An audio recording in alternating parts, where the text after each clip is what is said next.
जय श्री राम दोस्तों, जय श्री श्याम। दीपावली की आप सभी को हार्दिक बधाइयाँ।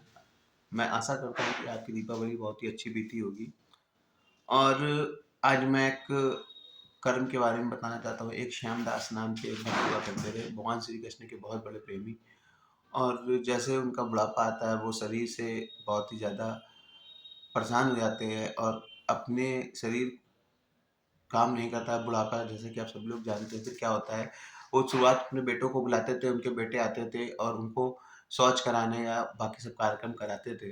धीरे-धीरे जब वो और बूढ़े होते चले गए और बेटे भी उनकी कम सहायता करने लगे। एक दिन एक रात को उनको शौच लगी और शौच करने के लिए एक कोमल सा हाथ आया, उन्हें ले जा कर के शौच-वौच कराता है। फिर क्या होता है कि इसी तरीके से रोज़ एक नित्य कर्म चलता रहता है।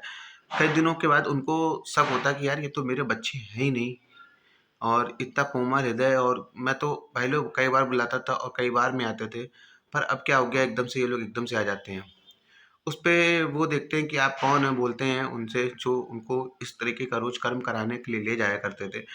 तो उसमें भगवान श्री कृष्ण प्रकट होकर के उस अंधेरे कमरे में उजाला भरते हुए कहते हैं कि हे श्यामदास, मैं तुम्हारे लिए आया हूँ, मैं ही श्री कृष्ण भगवान हूँ, या मैं तुम्हारा देव हूँ, जो जिनको तुम पूछते आ रहे थे, आज मैं तुम्हारे लिए कृपा करके आया हुआ हूँ।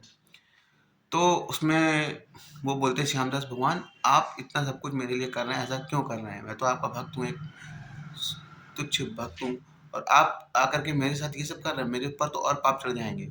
आप मुझे इन कष्टों से निवारण क्यों नहीं करते? तो उसमें भगवान श्री कृष्ण कहते हैं कि देखो भक्त, ऐसा है कि तुम्हारे ये जो पिछले किए हुए कर्म हैं, इनको मैं कभी मिटा नहीं सकता। पर अगर मैं उनको निपटा दूँगा या खत्म कर दूँगा, फिर तुम अगला जन्म लोगे। जब तुम अगला जन्म फिर से लोगे, फिर से तुमको यही कर्म भुगतने पड़ेंगे। इसलिए मैं आता हूँ और तुम्हारे साथ इन कर्मों को काटने का साथ देता हूँ और तुम्हारे साथ हमेशा रहता हूँ, ताकि तुम अगले जन्म में आकर के ताकि ताकि तुम अगले जन्म में आकर के इसको फिर से ना भोगो। इसलिए मैं तुम्हारे साथ रहता हूँ। तो कुछ लोग का यही रहता है कि भगवान, मैं पूजा पाठ तो बहुत करता हूँ, पर क्या होता है कि मेरे इतने कष्टों को क्यों भोग रहा हूँ? तो इस कथा से यही मिलता है कि आपने जो पूर्व जन्म में कर्म किए थे, उस कर्म को वो काट नहीं सकते हैं, मगर उस कर्म में आपके साथ देते हैं।